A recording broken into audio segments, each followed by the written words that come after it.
This video is sponsored by Card Kingdom. If you click on the link in the description below, it'll take you to their store and they'll know I sent you there.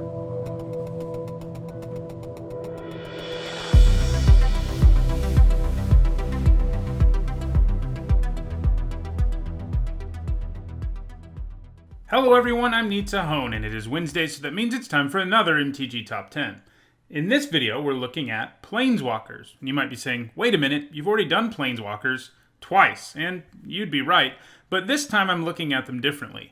I did a top 10 on Planeswalkers back in 2016, and I updated the list just a few months ago in March, but those lists looked at individual Planeswalker cards and talked about the 10 that were the best. This video is a bit different, instead looking at each Planeswalker type collectively. This means that this video is going to talk about the 10 Planeswalkers whose cards have, on average, been the most powerful in the game. So, what's my methodology for these videos? It's the same as what I've done to rank creature types and mechanics. I use my usual scoring system to assign points to every single Planeswalker card. That is, 2 points for a Pro Tour Legacy or Vintage Championship Top 8, and 1 point for a Grand Prix Top 8. Then I take that total number of points and divide it by the number of Planeswalker cards each particular Planeswalker has. This gives us a value for points per card, which is the primary metric for ranking cards in this video.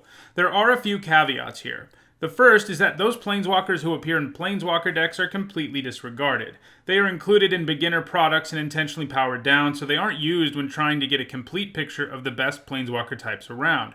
Also, a Planeswalker had to have at least 3 cards to be eligible, as I thought 2 or 1 would be too few to get an accurate collective picture about a Planeswalker at this point. These 3 cards also had to appear in standard legal sets, so Planeswalkers that have shown up in supplemental products and the like are also disregarded. I also did not include the Planeswalkers from Core Set 2020, as cards from that set haven't had the opportunity to see any play yet. Using all of these requirements, there were 20 Planeswalker types eligible for this list. Let's see which 10 of those had the biggest collective impact on tournament magic. At number 10, we have Ajani. Almost every single Ajani has at least 1 point, with his most recent incarnation, Ajani the Great-Hearted, being the only exception, and it has plenty of time to continue the tradition of Ajani seeing at least a little bit of play. Ajani is held to number 10 here because he has never really had a highly successful Planeswalker. There are 2 Ajanis with 34 points, and they are the ones with the highest scores. Ajani's abilities frequently revolve around the ability to augment creatures with plus and plus 1 counters or other stats boosts and gaining life. Ajani has been around as long as Planeswalkers have, as Ajani Goldmane appeared in the very first cycle of Planeswalkers in Lorwyn. Ajani Vengeant is arguably the most powerful Ajani, as it comes with the ability to Lightning Helix stuff and has an ultimate that is a one-sided Armageddon. Meanwhile, the +1 can help stall the game out. These things combine to make Ajani Vengeant a great card for control decks in a variety of formats, who sought to keep him around long enough for the one-sided Armageddon, something that basically means game over for your opponent. Meanwhile, Ajani Mentor of Heroes saw a ton of play in standard Abzan decks, as he could both augment your creatures and be a card advantage engine. Ajani is number 10 on this list, and going forward, he is probably going to need some Ajani to get tons of points to hold on to that slot, as continued moderate levels of success probably won't cut it. At number 9, we have Sorin, who, like Ajani, has had all but one of his Planeswalkers get at least 1 point, save for the most recent one, Sorin Vengeful Bloodlord. As a vampire, his abilities often revolve around draining life from the opponent. Sorin's score of 20.8 points per card is carried largely by his appearance as Sorin Solemn Visitor, which earned him 64 points. Most of this success came in standard. Like most Sorins, this incarnation could make bat tokens, and he could also give lifelink to your whole team. This made him particularly well suited in decks that could go wide. He saw the most play alongside Ajani Mentor of Heroes and Abzan decks. The next most successful Sorin was Sorin Grim Nemesis, who lends himself to a control strategy. He could draw you cards while damaging your opponent and could kill creatures and gain you life.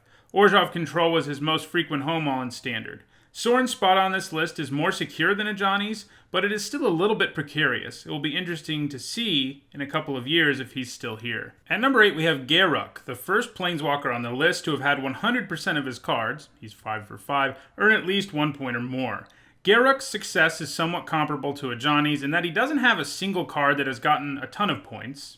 48 is the one with the highest number of points, but he has 3 that have managed between 44 and 48. Garruk's abilities frequently revolve around the ability to make beast creature tokens. Garruk first appeared in Lorwyn alongside Ajani as Garruk Wildspeaker, who could untap lands, make beast tokens, and then pump your entire team and give it trample. This made him well suited to ramp and mid-range decks. Garruk Primal Hunter was also very successful. He could make beast tokens like usual, but he could also draw you cards, making him a nice win condition for mid-range and control decks.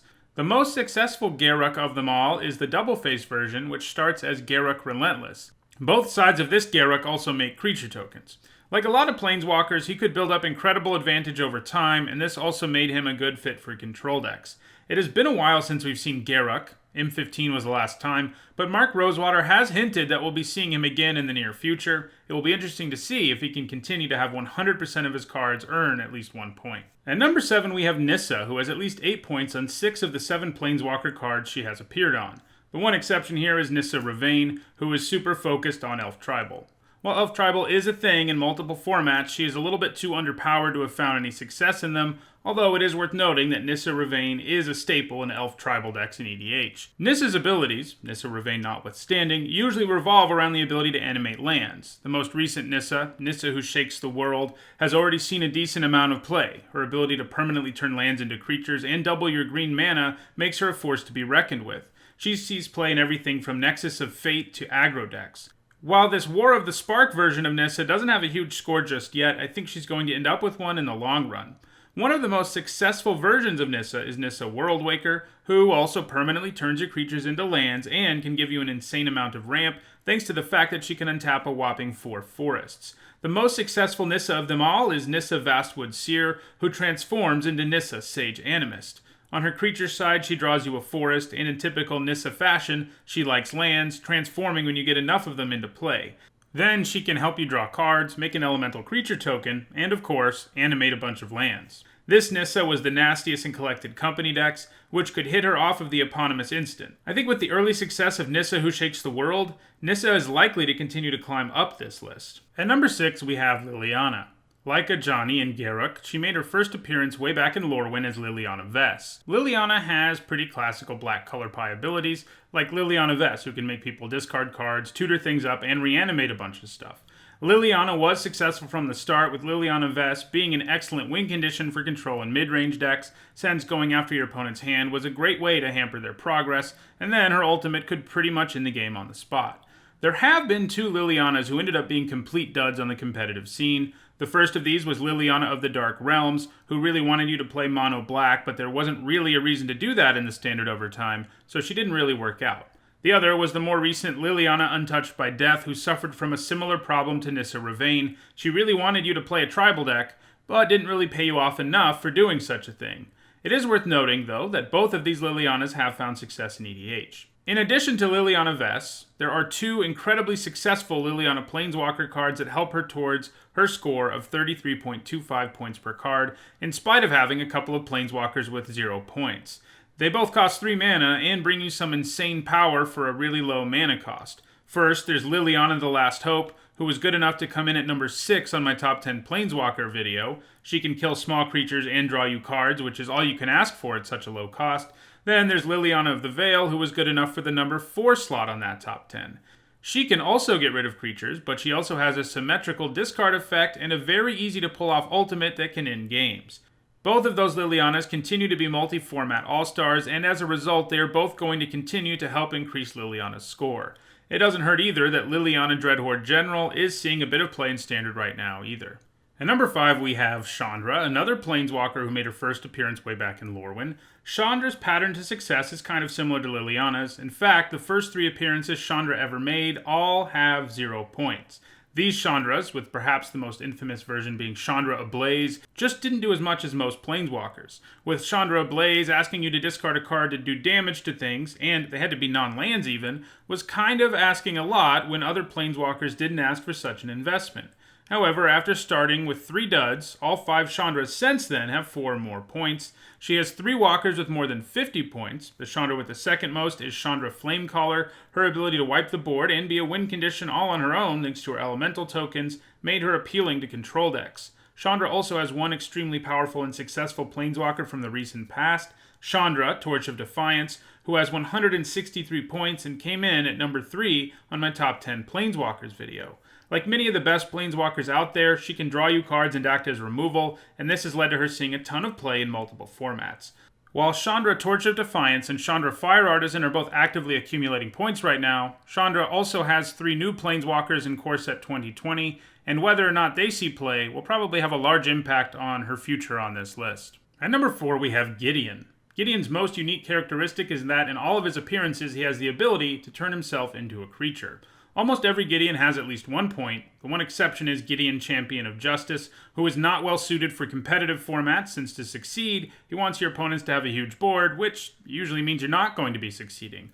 While Gideon has 3 Planeswalker cards that are only in the single digits in points, he has 2 appearances that were more successful. Gideon Jura managed moderate success. He could goad opponents' creatures into attacking with 1 ability and kill that creature on the next turn, while being able to become a big 6/6 beater himself. However, Gideon Jura's success pales in comparison to that of Gideon Ally of Zendikar, who came in at number 2 on my top 10 Planeswalkers list. He can help you go wide with tokens, give your whole team an Anthem effect, and of course, he can become a creature himself. This Gideon has seen play in every format and will continue to help Gideon increase his score. Gideon Blackblade is seeing some play in Standard right now too. Gideon is now dead in the storyline, and while there is every chance that they bring him back one way or another, there's also a chance that we've seen all the Gideons we're going to see, at least for a while. At number 3 is Karn. While he only has 3 appearances so far as a Planeswalker, he has made the best of them, with all 3 incarnations seeing play. Karn Liberated was his first Planeswalker card, and it was incredibly powerful. While he had a high mana cost, that wasn't an issue for decks in multiple formats that could produce stupid amounts of mana. Karn Scion of Urza is much cheaper, but still a very powerful Karn, who can make creature tokens and draw you cards. Meanwhile, the most recent Karn the Great Creator, has also started to see play in multiple formats. All 3 of these Karns are actively adding to their score right now. That isn't something any other Planeswalker on this list can say. None of the other ones can say all the cards I appear on are actively seeing play right now. And so that's a big distinction for Karn, who could continue to move up this list. However, number 1 and number 2 both have a pretty big lead on him. At number 2, we have Jace, who I'm willing to bet most people thought would be number 1. I certainly did when I started doing the research for this list, and while I was wrong, he is almost number 1 at number 2. Jace's abilities usually involve drawing and or milling cards, and as you probably guessed, this has made Jace most at home in control decks. Jace has really only had 1 Planeswalker who was underpowered. Jace the Living Guild Pact was a huge disappointment after every Jace before him was super successful. Most Jaces let you draw cards, and this one doesn't. The most recent one, Jace, Wielder of Mysteries, doesn't have any points yet, but it seems considerably better than the Living Guild Pact, and has plenty of time to put up some points. Most other Jaces are pretty strong, though. 5 of the 9 have 41 or more points, and 3 of the 9 have 80 or more points. He made 3 appearances on my MTG Top 10 on Planeswalkers. Jace Fringe Prodigy came in at number 8. This Flipwalker could loot, and then help you cast cards out of your graveyard once he transformed. These abilities have been sufficient enough for him to see play in most formats. Jace, Architect of Thought, came in at number 7. He had a powerful -1 ability that helped you to weaken your opponent's creatures, making it much harder to deal with Jace, and he also came with a Fact or Fiction-esque ability that always netted you cards. The most powerful Jace, and arguably the most powerful Planeswalker ever, is Jace the Mind Sculptor, who came in at number 1 on the top 10 Planeswalker list. This Jace lets you bounce stuff, draw cards, and control what your opponent can draw. All of this power made it so he's been banned in formats at various times. He sees a lot of play in every format he is legal in, and will continue to add to his massive score of 215, which is good for Jace going forward. And at number 1, we have Elspeth. She has a resume that bears some resemblance to Karn's. While she has only made 3 appearances, 2 of them scored 56 or more points, and even her least successful appearance as Elspeth Tyrell managed 13 points. Elspeth's abilities usually involve making creature tokens and augmenting your creatures. The most successful version of Elspeth so far has been Elspeth Sun Champion, who came in at number 5 on my top 10 Planeswalker list. She's the kind of Planeswalker that can win a game single-handedly. She makes you a bunch of creature tokens to protect herself, and can wipe the board of anything large, and then as an emblem that just ends the game if your board is loaded up with tokens she made. Like Gideon, Elspeth is technically dead right now, but also like Gideon, I think it is likely we see her again soon. It will be interesting to see what she does next time we see her. Well, those are the 10 Planeswalker types that have been the most consistently powerful throughout the history of Magic. If you enjoyed this video, don't forget to like it and share it so that others can enjoy it too. If you want to make sure you catch future MTG Top 10s, don't forget to subscribe. And if you want to see all of the over 180 MTG Top 10s I've already done, you should see the playlist on your screen now. Thanks for watching.